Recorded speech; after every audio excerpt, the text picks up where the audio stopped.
What if the bank you trust was built on a lie? In the sleepy town of Edenville, Georgia, an old man steps off a bus, carrying a tattered satchel and a secret that could unravel 60 years of history. Samuel Turner claims the Edenville Savings and Loan isn't just a building. It's his legacy, stolen by greed and buried in flames. Armed with faded papers and a fire that time couldn't extinguish, he's here to reclaim what's his. Will truth prevail, or will the past stay buried? Watch to find out, then tell us in the comments, which country are you watching from? The air was thick with the scent of rain-soaked earth as Samuel Turner stepped off the rusted Greyhound bus, his boots sinking slightly into the muddy shoulder of Highway 17. It was late afternoon, the sky a bruised purple over the small town of Edenville, Georgia, a place he hadn't seen in nearly 60 years. His coat, a patched-up relic of brown wool, hung heavy on his thin frame, and the old leather satchel slung over his shoulder creaked with every step. The wind tugged at his silver hair, wild and unkempt, framing a face carved deep with lines of time and sorrow. He was 83 now, though his eyes, dark and steady, burned with a fire that age couldn't dim.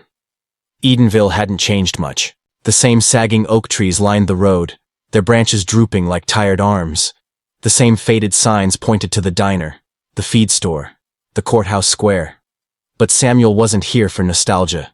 He was here for something else, something buried beneath decades of silence and shame. He adjusted the satchel, feeling the weight of its contents, and started walking toward the heart of town.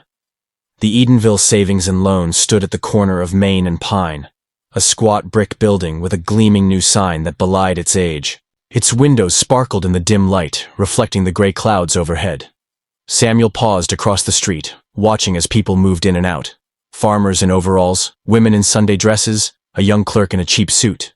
To them, it was just a bank. To him, it was a battlefield. He crossed the street slowly, his steps deliberate, the soles of his worn shoes slapping against the wet pavement. The glass door swung open as a man in a plaid shirt stepped out, holding it for Samuel with a quick nod. Samuel muttered a low, "Thank you," and stepped inside. The air was cool, tinged with the smell of polished wood and ink. A dozen or so people milled about, some at the teller windows, others waiting in line. Conversations hummed softly, punctuated by the clink of coins and the rustle of paper. Samuel stood just inside the doorway, letting the scene settle into his bones. Then, with a voice rough but clear, he spoke. "This bank belongs to me." The words cut through the noise like a blade. Heads turned. The hum of chatter faltered, then stopped. A woman in a blue scarf froze mid-sentence, her eyes widening. A teller, a boy no older than 20, looked up from his counter, his pen hovering over a ledger. For a moment, there was only silence, thick and heavy. Then, a snort broke it, a sharp, mocking sound from a broad-shouldered man near the back. Laughter followed, rippling through the room like a wave. The teller smirked, whispering something to the girl next to him. The woman in the scarf clutched her purse tighter, her lips curling in disdain. Samuel didn't flinch. He'd expected this. He'd lived it before, decades ago, when his skin and his dreams made him a punchline to men who thought they owned the world. He stood there, tall despite his years, and let the laughter die out. When it did, he spoke again. Quieter this time, but no less firm. "I said this bank is mine, and I've come to take it back." The room went still again, but the mood had shifted. The mockery lingered, but now there was curiosity too. Unease in the way people shifted their weight, in the glances they traded. A security guard stepped forward from the corner, a wiry white man with a buzz cut and a badge pinned to his chest. His name tag read Caleb Dunn. He crossed his arms, sizing Samuel up with a look that was half pity, half threat. "All right, old-timer," Caleb said, his voice loud enough to carry. "You've had your fun. Time to move along before I drag you out myself." Samuel met his gaze, unblinking. "I ain't going nowhere. Not till you see what I brought." He reached for the satchel, his gnarled hands steady as he unbuckled the strap. The guard tensed, his hand dropping to the baton at his hip, but Samuel moved slow, deliberate, letting everyone see there was no danger, only purpose. From the bag, he pulled a stack of papers, yellowed and brittle, tied with a frayed ribbon. He held them up, letting the light catch the faded ink. "This here's the truth," he said. "The real story of this bank. And it ain't the one they've been telling you." The guard hesitated, his bravado faltering. A woman in a gray blazer stepped out from behind the manager's desk, Lydia Hayes, the branch manager, her heels clicking sharply on the tile floor. She was in her 50s, her hair pulled back tight, her face a mask of professional calm. "Sir," she said, her tone clipped, "I don't know what you think you're doing, but this is a place of business. If you have a claim, take it to the courts. Otherwise, leave." Samuel turned to her, his eyes locking with hers. "I've been to the courts, ma'am, 58 years ago. Didn't do me no good then, but I ain't here to beg. I'm here to show you what's mine." He untied the ribbon, letting the papers spill onto a nearby table. Deeds, ledgers, contracts, all stamped with dates from the 1940s, all bearing his name. Samuel J. Turner. Lydia's composure slipped for a fraction of a second, her eyes darting to the documents. The crowd pressed closer, craning their necks to see. A farmer in a denim jacket muttered, "What the hell's this about?" The teller boy leaned over the counter, squinting at the papers like they were some kind of relic. Samuel tapped a finger on the top sheet, a deed dated June 12, 1947. "This here says I bought the land this bank sits on. Paid for it with my own money, every cent I scraped together after the war. Me and my brother Isaiah, we built this place. Not just the building, the idea. A bank for folks like us. Folks who couldn't get a loan nowhere else. Black folks, poor folks. We made it work. For a while." He paused, letting the weight of his words settle. The room was quiet now, the laughter gone. Lydia crossed her arms, her lips a thin line. "That's a nice story, Mr. Turner," she said. "But this bank's been owned by the Hargrove family since the 50s. Everyone knows that." Samuel's jaw tightened. "Everyone knows what they've been told. But I got the proof right here. Hargrove didn't buy this bank. He stole it. Him and his buddies ran me out of town, burned my house, threatened my family, forged my signature on a sale I never agreed to. And when I fought back, they made sure no judge would listen to a black man with nothing but his word." The farmer, in denim, shifted uncomfortably, his eyes flicking to the papers. The woman in the scarf looked away, her knuckles white around her purse. Caleb, the guard, scoffed, but it sounded forced. "You expect us to believe that? Some old papers don't mean squat. They mean everything," Samuel said, his voice rising just enough to fill the room. "These ain't just papers. They're my life. My brother's life. He died trying to keep this place ours, beaten to death by men who didn't want us to have nothing. I ran, yeah, I was scared. But I kept these, all these years. Hid 'em, waited. And now I'm back." Lydia stepped closer, peering at the deed. Her fingers hovered over it, then pulled back. "Even if this is real," she said, "it's too late. Statutes of limitations, legal precedent, none of this would hold up today." "Maybe not in your courts," Samuel replied. "But this ain't about your laws no more. This is about what's right. You standing on my land, in my bank, making money off my blood. You gonna look me in the eye and tell me that don't matter?" The room went quiet again, the kind of quiet that presses down on your chest. Lydia's face hardened, but her eyes betrayed a flicker of doubt. The teller boy whispered something to the girl next to him, and she nodded slowly, her gaze fixed on Samuel. The farmer cleared his throat, stepping forward. "Let's say he's telling the truth," he said, his voice gruff. "What's he want? Money? The building?" Samuel shook his head. "I don't want your money. I want my name back. I want folks to know who built this place. And I want every soul in here to think about what it means to let a lie stand for 60 years. Caleb snorted again, louder this time. "You're wasting our time, old man. I'm calling the sheriff." He reached for the radio on his belt, but Lydia raised a hand, stopping him. "Wait," she said, her voice tight. She picked up the deed, holding it to the light. The paper was brittle, the ink faded but legible. Her brow furrowed as she read, then reread. The lines of ownership, the notary's seal, the signature. Samuel J. Turner, in bold, looping script. She set it down, her hands trembling slightly. "If this is a forgery," she said, "it's a damn good one. But if it's real—" She trailed off, looking at Samuel with something new in her eyes. Not pity, not scorn, but a question. "It's real," Samuel said simply. "And I got more. Letters, receipts, a photo of me and Isaiah. Breaking ground right where you standin'.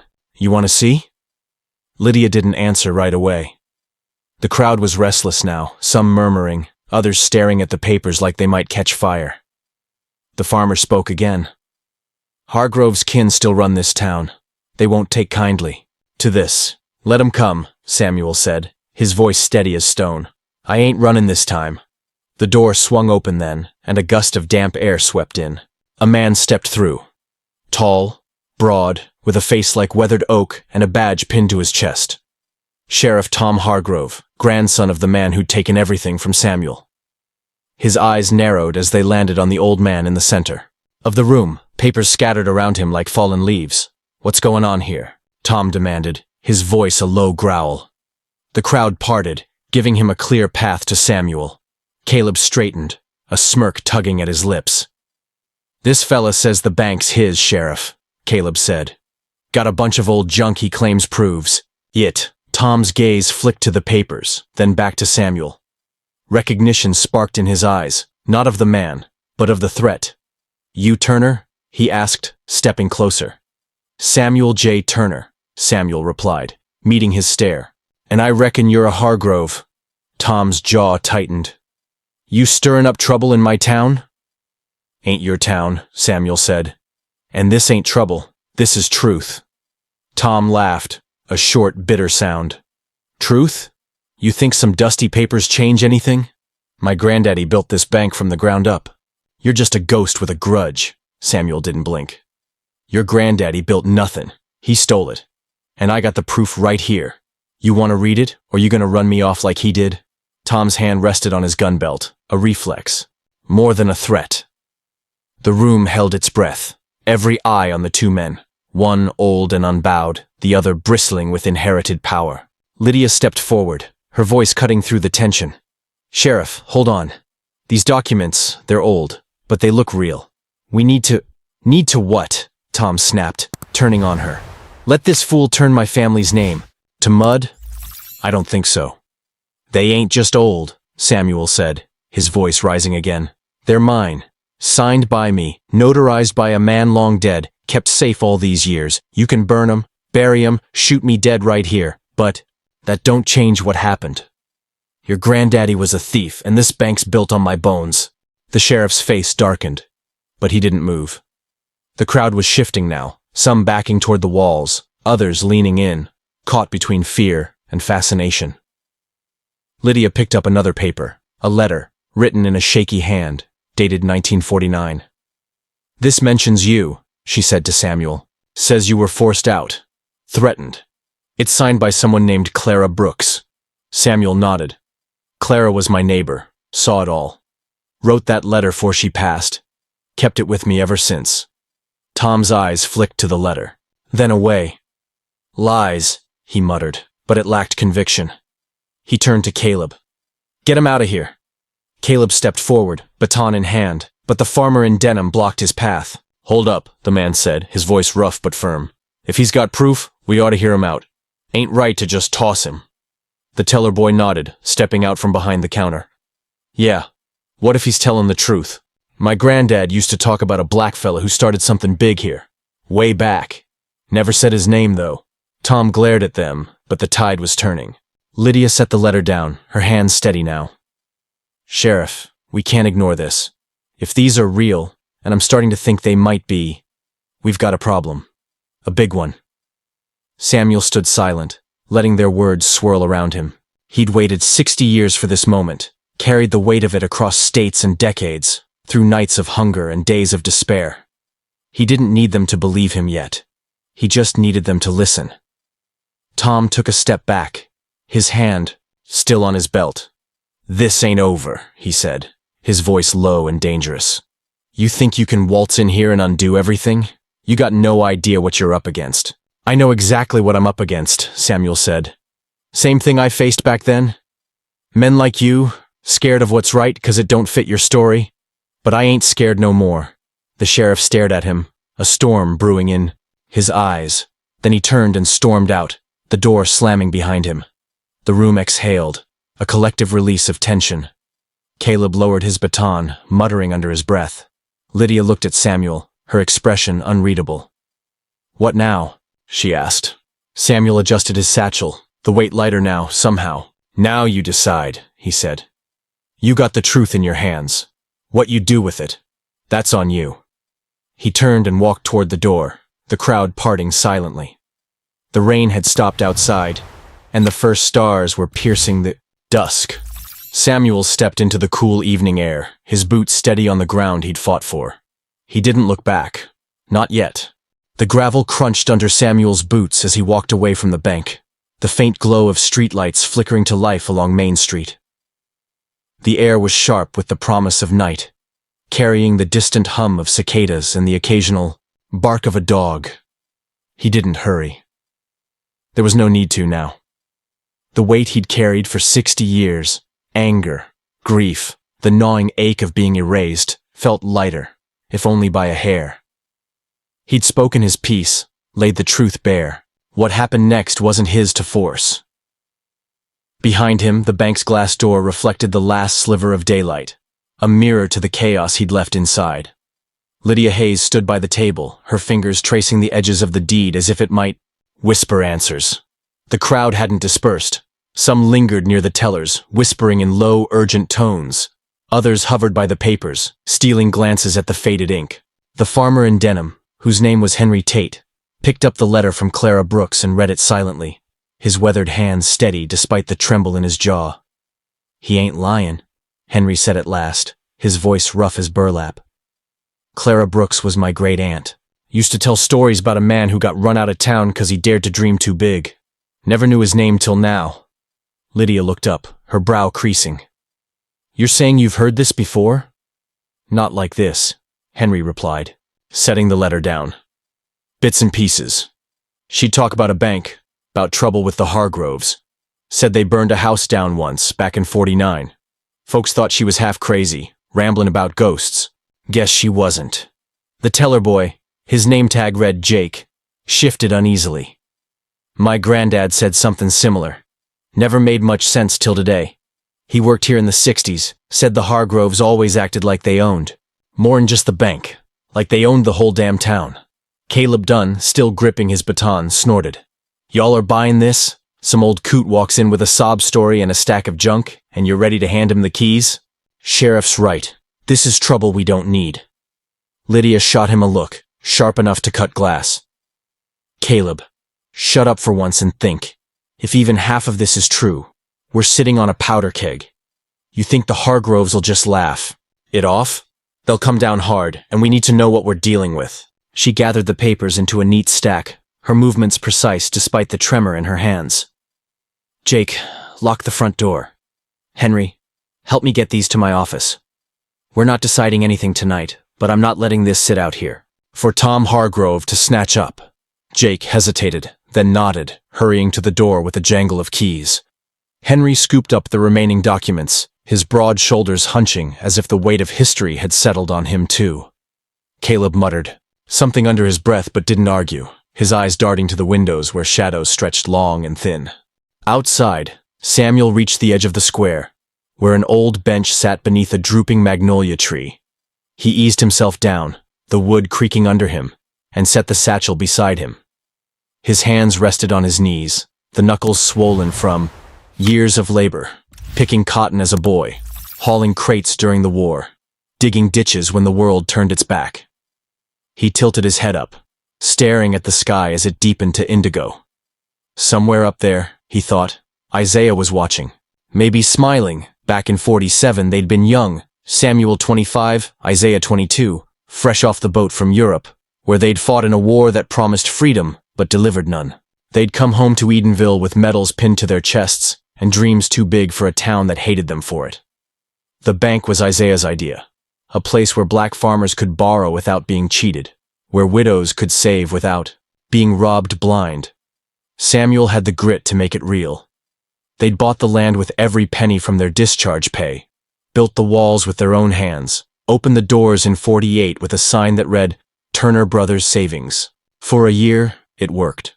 Folks came, tentative at first, then in droves. They'd sit in the tiny office sipping coffee Samuel brewed on a hot plate, talking about crops and kids and a future that felt possible. But possibility scared some people. Men like Ellis Hargrove, Tom's grandfather, didn't like seeing black hands holding money, black names on deeds. They whispered at first, then threatened.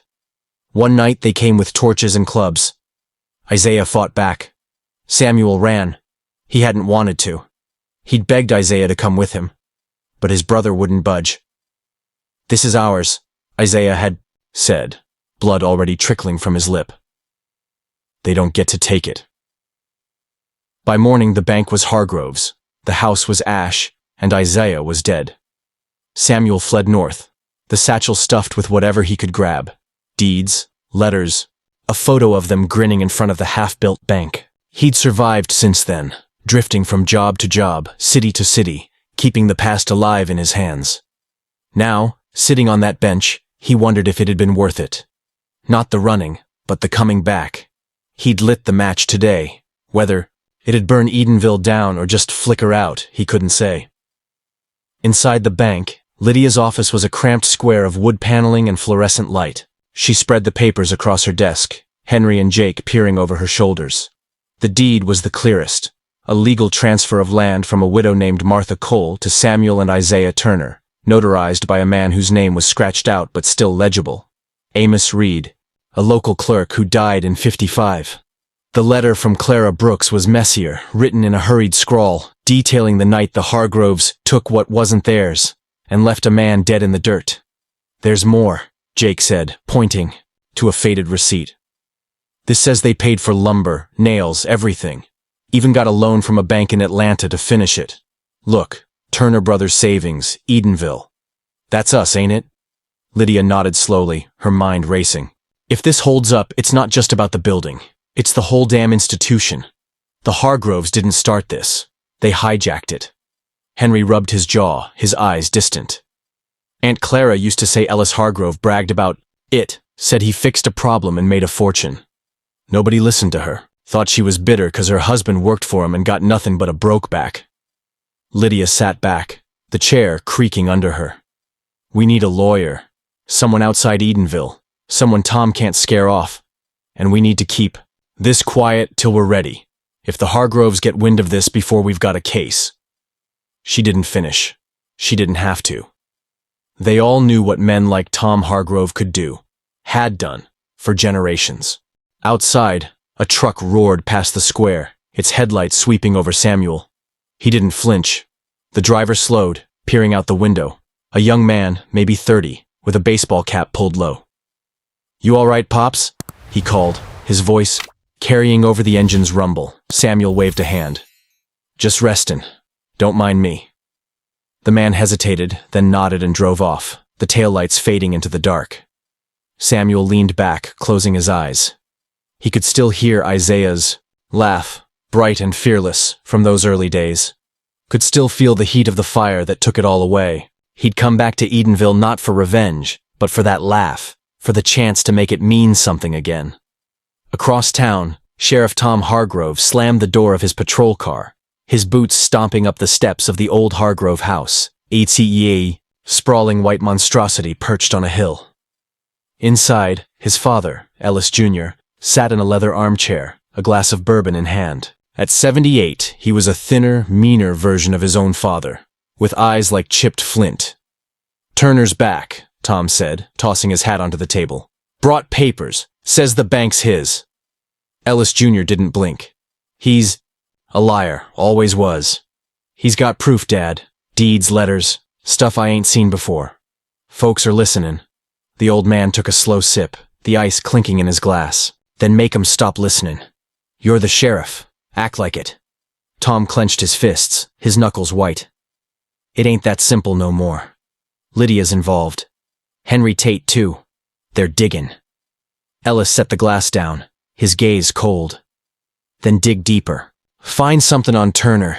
Dirt, debts, anything. Or make it up. We don't lose what's ours, boy. Not to him. Not again. Tom nodded, but unease gnawed at him. He'd grown up on stories of his grandfather's triumphs, how he'd turned a backwater town into something respectable. But there had always been whispers, shadows in those tales he'd never questioned. Now, with Samuel Turner standing in the bank like a ghost come to life, those shadows felt sharper, closer. Back at the bench, Samuel opened his eyes as a soft rain began to fall, tapping against the magnolia leaves. He pulled his coat tighter, the satchel safe under his arm. He didn't know what tomorrow would bring, whether they'd fight him, believe him, or bury him all over again. But for the first time in 60 years, he felt the ground beneath him shift. Not much, but enough. And that was a start. The rain fell harder now, a steady drumbeat against the leaves above Samuel's bench. He didn't move, letting the drops soak into his coat, his hair, his skin. It felt cleansing, like the earth itself was washing away the years of dust and silence. The satchel rested heavy on his lap, its leather darkened by the wet, but he held it close, a lifeline to the past he'd finally set free. Edenville stretched out before him, quiet under the rain, its secrets stirring in the dark. Inside, the bank, Lydia Hayes locked the office door behind Henry and Jake, the papers secured in a metal box under her desk. She leaned against the wall, exhaling a breath she hadn't realized she'd been holding. "We're in it now," she said, her voice low. "No going back." Henry nodded, his hands stuffed in his pockets. "Never thought I'd see the day. Aunt Claire'd be proud, though. She always said the truth had come out one way or another." Jake fidgeted, his young face tight with nerves. "What if the sheriff comes for us? Or worse, the Hargroves? They ain't gonna let this slide." "They won't," Lydia said, straightening. "But neither will we. Tomorrow I'm calling a friend in Atlanta, a lawyer who owes me a favor. We'll get these papers verified, build a case. If Samuel's right, this bank's foundation's rotten. We owe it to him, and ourselves, to fix it." The three of them stood in silence, the weight of their choice settling over them like the rain outside. It wasn't just about a building, or a name anymore. It was about the town, the people, the lies they'd all lived under without knowing. They'd crossed a line tonight and there'd be hell to pay, but for the first time, they felt the flicker of something bigger than fear. Hope, maybe. Across town, Tom Hargrove sat in the dim glow of his father's study, the bourbon bottle half empty between them. Ellis Jr.'s words echoed in his head. Dig deeper. Make 'em stop listening. But they didn't sit right. Not anymore. He'd seen the papers, the signatures, the way Samuel stood there like a man who'd already won. Tom was no fool. He knew the Hargrove name carried weight, but he also knew the whispers, stories his granddaddy never told, gaps in the family lore that suddenly made sense. "You ever think he might be telling the truth?" Tom asked, his voice rough. Ellis Jr.'s eyes narrowed, sharp as a blade. "Truth don't matter. Power does. You gonna let some old man take what we built?" Tom didn't answer. He stared at the amber liquid in his glass, the rain tapping against the window like a clock running out. He'd spent his life defending the Hargrove legacy. Sheriff at 32, feared and respected, just like his father and grandfather before him. But now, for the first time, he wondered what that legacy really cost. Back at the square, Samuel rose from the bench, his joints creaking but his spirit steady. The rain had slowed to a drizzle, leaving the air cool and clean. He adjusted the satchel and started walking, not toward the bus stop, but down Pine Street, toward the edge of town where the old Turner land used to be. He hadn't seen it in decades, not since the fire. But he needed to now. One last time. The lot was overgrown when he got there, weeds choking what was left of the foundation. A few charred stones, a rusted gate half buried in the dirt. He stood, at the edge, the rain dripping from his hat, and closed his eyes. He could still see it. The little house he and Isaiah had built. The porch where they'd sat dreaming of the bank, the future. He could hear his brother's voice, low and sure. "We're gonna make something real, Sam. Something they can't take." They'd taken it, though. Burned it, stole it, buried it. But not tonight. Tonight, Samuel had brought it back. Maybe not the land, maybe not the bank, but the truth of it. and that was enough. He opened his eyes, a faint smile tugging at his lips. "We did it, Saya," he whispered. "Took a while, but we did it." The next morning, Edenville woke to a quiet storm. Word had spread. Whispers in the diner, murmurs at the feed store. Samuel Turner's name was on every tongue, his story growing with each telling. By noon, a small crowd gathered outside the bank, not angry but curious, clutching coffee cups and peering through the windows. Lydia met them with the papers in hand, her voice steady as she read the deed aloud. Henry stood beside her, nodding. Jake watched from the door, a nervous grin on his face. Sheriff Tom Hargrove didn't show. Neither did his father.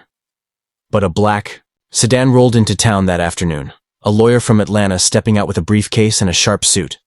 He met Lydia at the bank, and by evening, the papers were on their way to a courthouse 2 counties over, out of Hargrove reach. Samuel didn't stay to see it. He caught the evening bus out of Edenville, the satchel lighter now, emptied of its burden. He leaned his head against the window, watching the town fade into the dusk. He didn't need to own the bank, didn't need the land or the money. He'd come for something else. For Isaiah, for the boy he'd been, for the man he'd become. And he'd gotten it. Months later, a plaque went up outside the Edenville Savings and Loan. It was small, bronze, easy to miss if you weren't looking. It read, "Founded by Samuel J. Turner and Isaiah Turner, 1948. Reclaimed in Truth, 2025. The Hargroves fought it in court, spent a fortune, but the evidence held. The bank stayed, but its story changed, rewritten by an old man who'd refused to be forgotten. Samuel never returned. He settled in a quiet corner of Alabama, a shack by a river where the fish bit easy and the sunset stretched wide. He'd sit on the porch sometimes, the satchel at his feet, and think of Edenville, of the rain, the bench, the moment he'd stood tall. He'd smile then, a deep, quiet thing, and whisper to the wind, "We made something real, Saya. Something they can't take." And they never did. Samuel Turner's fight for justice has ended, but the echoes of his courage linger. A bank reclaimed, a truth unearthed. After 60 years, Edenville will never be the same. What did you think of his journey? Did his stand against the odds inspire you, or did the shadows of the past surprise you most? Drop your thoughts in the comments below. We'd love to hear them. If this story moved you, hit that subscribe button to join our channel for more tales of grit and triumph. Thanks for watching. See you in the next story.